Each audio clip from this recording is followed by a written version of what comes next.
Hello, everyone, and welcome to another edition of the Eddrick Show. I am your host, Eddrick Jerome. This is the place for intelligent conversation with interesting people. Go ahead and hit that subscribe button, drop a like, leave a comment, let me know how I'm doing as I bring you interesting content each and every week.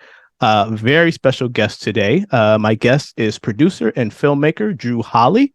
His latest project, Buffalo Soldiers Fighting on Two Fronts, recounts the complicated legacy of African American soldiers who sought a better life in the United States Army after the Civil War. Dru is also the founder of Blackball Films. One of the goals of Blackball Films is to provide an answer to the lack of diversity and underrepresentation in the film industry. Buffalo Soldiers Fighting on Two Fronts premieres on June 12th on PBS and June 19th on World. Dru, welcome to the show. Thank you, Eddrick. I'm happy to be here. Appreciate you coming on. Let's get right into it. So, Buffalo Soldiers is such an iconic chapter in American history. What motivated you to want to tell this story, especially in today's times, 2023? So I started this project in summer, Juneteenth to be exact, 2018. I was taking my daughter. I was actually volunteering for the Langston Hughes Juneteenth Festival. They had a festival every year. I have volunteered previous for their film festival, and just followed up like, well, do you need any more help? The reason I was volunteering is to kind of get familiar with this new Black film community.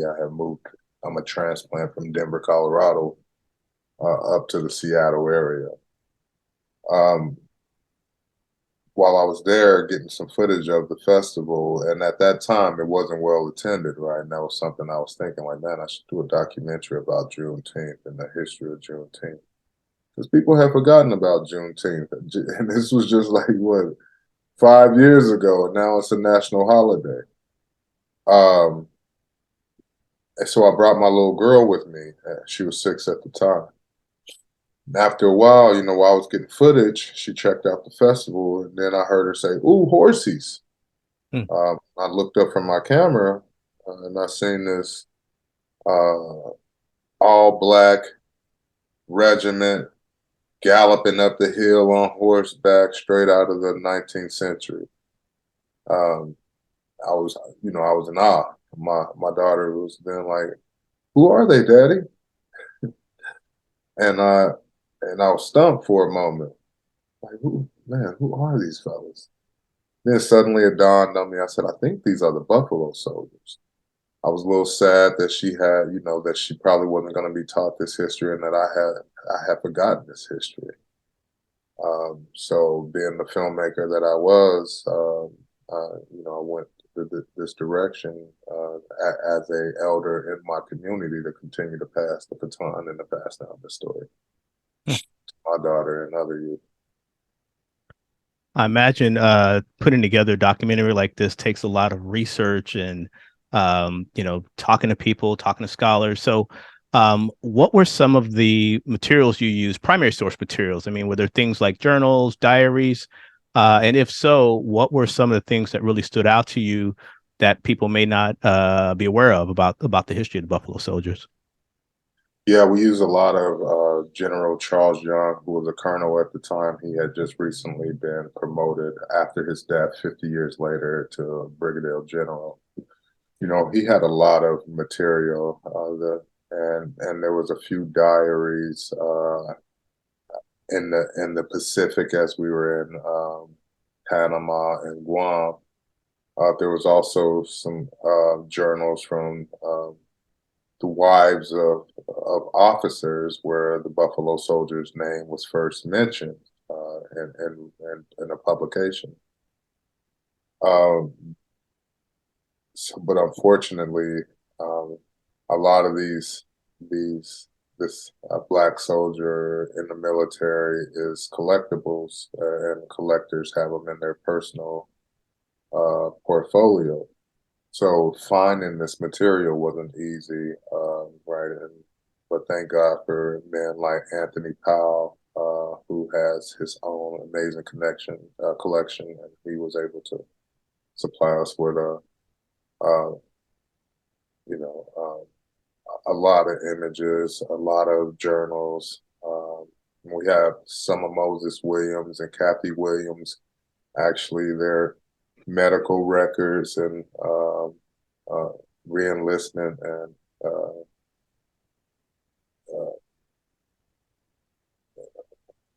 what's the word? Where they left the military, for Oh, lack of a discharge. discharge. Yeah. Hmm. I imagine when you started, you said in 2018, and here we are in 2023, and I kind of alluded to it in my question, and we talked a little bit about it before we came on. There are elements now that actually don't want these types of stories being told and are actively seeking to erase this history. So, um, as you were making this film, and as you look at it today, you know, with some people who are literally trying to discredit or devalue Black history, which is American history. How do you approach it now, knowing that this is such an important piece and story that needs to be told? You know, I very much am honored to be on the fight of getting this American history, this lost American history, out to the masses. You know, it's and at a time like this, such, you know, this history is being so politicized. Um, you know, I live in a small community, Vancouver, Washington, which is right across the you know, the Columbia to Portland. And this community is a bit more, you know, on the conservative side. During the time during I was making it, I think they wanted to focus more on the patriotism, right? So I was able to raise some money over here. I'm not sure today if they would have those same opinions with the way that this history is trying to be, um, you know, stifled. Even the platform that you're on, and congratulations on being on PBS. I mean, that's you know, PBS is iconic. I'm a Sesame Street kid. I mean, PBS has been part of my life for a long time. It's the network of Ken Burns, and so how did it feel when you realized and knew that this was going to be on PBS? You know, that was the mission the whole time, right? This was an educational film. I could have made a more contemporary film and followed the Buffalo Soldiers of Seattle Living History group, which is an amazing group and was actually my muses, and they're part of the reenactment parts of the film. But to have it, you know, broadcast across the nation on PBS is definitely a dream come true. That was the plan from the beginning. It was a long, treacherous journey, and I'm thankful that we made it through, and I'm overjoyed that it's I can wash my hands and allow that to go, that child that I raised to go be a part of the world now. And I'm going to give a quick shout out. I'm blessed that my father is still part of my life. He's 83 years old. And growing up, one of the things that he often and still likes to watch are those cowboy movies from back in the day. And Yeah. so there seems to be this, for men of his generation, there's this affinity for Wild Western, frontierism. And he always used to tell me about the Buffalo Soldiers. So what has been the response of some of the people who may have screened it already, especially some of the folks from the older generation who I would imagine this brings out a little bit of pride and you know, historical truth? You know, so that's been one of the most rewarding parts of this project, right? Is getting to take it out. And for that generation specifically, we don't think of our elder Black men as an audience, but they are, They right? are. They right, and although we were trying to aim it at a younger generation, we are getting, you know, amazing support from our older Black male audience, and like, you know, and we made it for them as well, right? And that's just something that they can honestly relate to. So yeah, that's been one of the most rewarding parts. We A lot of people have been super complimentary, right? We've done everything from OMSI, Oregon Science Museum Institute, to up in Port Angeles, you know, 3 hours north of Seattle, to high schools all over the place. And, you know, the response is very, But the overall arch is that people are, very uh, happy with the project, and and we did receive a review uh, that that still I still think about, right? And it wasn't the best review; it was from Film Riot, and they said a lot of complimentary things. But the thing that stuck out to me, they was like, "What's the difference between Buffalo Soldiers fighting on two fronts and the and the movie that your teacher put on once you in seventh grade once she runs out of the men who built America?" Hmm. And I was first taken back, like, "Oh man, that's that's rough." But then, after I took some time to process it, I reconsidered that, first, I'm honored to be in the same breath as the men that built America. That's was actually one of my inspirations while making this project. And two, this film is supposed to be in that seventh grade class because we don't have anything else. So people are being raised and taught, why didn't they teach us this in school? So this is that resource that should be in those schools so people don't have the same lack of understanding of the Black experience in the military. You Oh, okay. You titled it "Buffalo Soldiers Fighting on Two Fronts," and the notion of fighting on two fronts is something that has been carried on from generation to generation of Black soldier, from Revolutionary War times, Buffalo Soldiers, Civil War, World War I, World War II, the Double V situation where victory against fascism, victory against racism at home, and there seems to be this theme that is carried on throughout the history of Black soldiers. Um, can you speak to the challenge that Black soldiers face, maybe particularly with the Buffalo Soldiers, in that not only were they fighting for, a notion of a nation, but they were also trying to fight for just basic freedoms and dignity as human beings?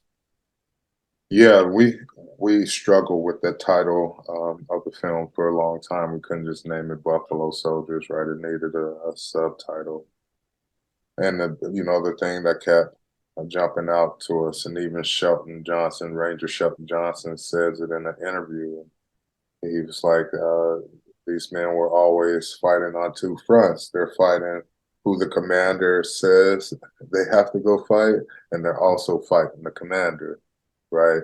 They're dealing with these are former sharecroppers. The actual Buffalo Soldiers, the veterans of the Indian War, were sharecroppers, right? Sons and daughters of slaves, right? And getting Mm-hmm. the opportunity to make more than they have ever seen or their family had ever seen and not be in the field was a huge opportunity for them. So Buffalo Soldiers fighting on two fronts. It honestly came naturally, and it was just right in our face the whole time. People even tried to sway us to call it Buffalo Soldiers Fighting for Survival because the first thing they will think about is the Bob A Marley song. song, right? But we resisted. Congrats, man. Good move. Good move. Um, yeah, I would imagine that the pressure of people trying to put their stamp on a film like this, especially for filmmakers of color, is immense. Were there other types of pressure put on you, or other ways that people are trying to get you to maybe change some things, some of the narrative? The Buffalo Soldiers' involvement in the Indian Wars was something when I first started out the film that I wasn't particularly aware of, to be honest with you. And I learned that very early on and during the course of making this, of course. And it was something that I believe everybody wanted to make sure that I stay honest about, right? And definitely a elephant in the room that needed to be discussed. But all it does is open up that discussion, right? This was a different, more complex time.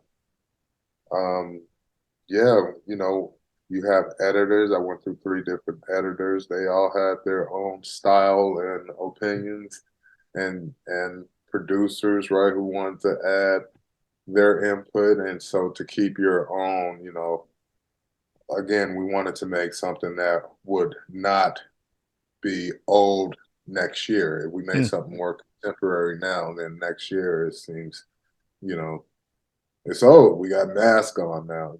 Wearing masks last year, right? So in a couple of years, it's like, oh yeah, that's back in COVID. We wanted this film to be something that would be a resource to be able to use as long as the technology is there for 10 to 20 years.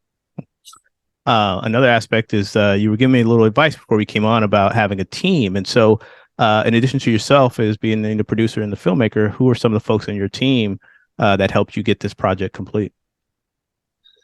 Yo, it's too many to list. We have, 30 different people that worked on this project, from our producer, Deborah Simon, to my editor, Dan Evans, to my research producer, Dave Hedberg, right, was critical. My creative director, Ayana Albina, I just butchered her name.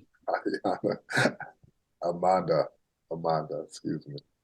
So yeah, all these people were critical in making this project.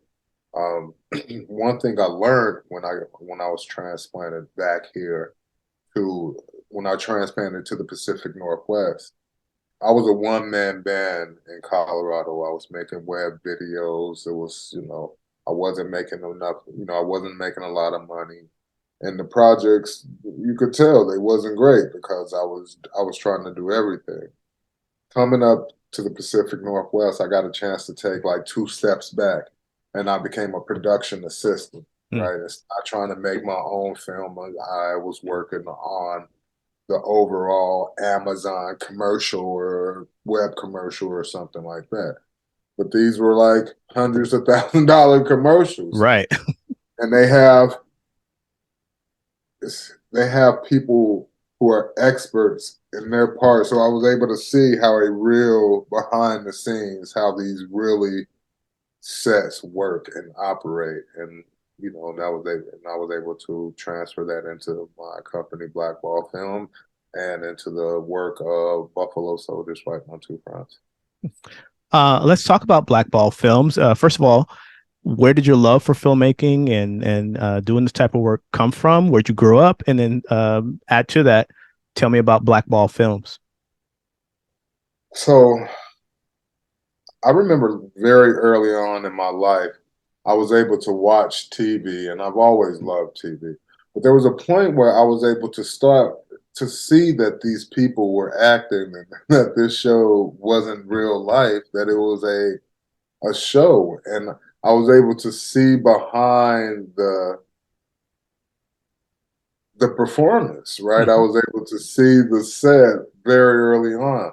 And I remember in high school was my first opportunity at directing, and um, it was some like some Christmas talent show where I was where my class against the other classes, and we had to come up with a skit, and the best skit won. And now, and I wrote the skit, came up with the idea, and was kind of the behind the scenes, like, yo, let's put you here. This is what the story's about. And actually, I think I played the main character at that time, which was the reindeer.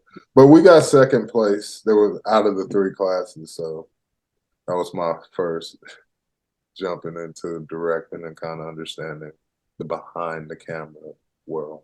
And what was the other question, Eddrick? Tell me about Blackball Films, your company. So Blackball Films, I'm up in the Pacific Northwest where our community, our Black film community is limited. Um, but what I notice, and I could be guilty of it myself, is that as in our Black community altogether, we're not aware of all the many positions that it takes to make a film, right? We want to be director or producer, not recognizing that there is actual livings in hair and makeup and craft services and location scouting to, you know what I mean? There are Mm-hmm. like a million jobs, and we only got like a narrow focus because we're not aware of these other different positions that we would excel in. So Blackball is an opportunity to not only give our people and start to make our own economic dependence in the work that we want to do, such as if somebody's interested in film, understanding that more than director and producers, that there's other work to be done and that we need those people in those spots. Otherwise, our sets are all white. So Blackball Film is an answer to the lack of diversity in the film production world. You mentioned it took 5 years to get this project onto PBS. Again, it'll be airing on June 12th on PBS and June 19th on World. What's next for Dru Holley and Blackball Films? What's your next project you're working on? So we're working on a number of things, but the major next documentary that I'm working on is New Slave. Right here, it's about the prison industrial complex and the use for crime, use of punishment, profit for punishment. 7,000 different major corporations make millions of dollars on inmates while exploiting their labor. You're only paying them, pennies for, pennies on the dime. For example, my cousin, right, who was in prison in Colorado, he was on a camp or a farm or wherever they call the prisons there, and they wanted him to wrangle wild horses. And he had to sign a paper to say that if he get killed or maimed while wrangling these wild horses, indemnification, right? he can't sue or his family come after them. Wow. And if he didn't do it, then he was going to be punished. What is that? Slavery, man. Slavery. We know what it is. Know what it is. We know what it is. Coming soon. Stay tuned. We'll be looking out for that. And when it drops, or, hopefully I can have you back on again, man. I really appreciate talking to you today. If people want more information about Blackball Films, where can they go? Go to blackballfilms.com or buffalosoldiersmovie.com. You can find us on Instagram. You can find us on Facebook, and you can find me on LinkedIn, Dru Holley. Excellent. Excellent. Well, again, Dru, I want to thank you for coming on the Eddrick Show today. We really appreciate the work you've done, the importance of putting this history out, particularly in today's context, because it is real. People are literally trying to erase the contributions of African Americans to American history, and it's time we stand strong, and films like yours will do just that. So thank you so much for putting this project together. Thank you, Eddrick. Thank you for having us, and thank you for putting the word out on the project. I hope everybody check it out. You are very welcome. This has been another edition of the Eddrick Show. My guest has been Dru Holley, filmmaker and producer. His latest project, Buffalo Soldiers: Fighting on Two Fronts, will premiere on PBS on June 12th and on June 19th on World. I am your host, Eddrick Jerome. As always, this is the place for intelligent conversation with interesting people. I want to thank you for tuning in, and we will catch you on the next episode.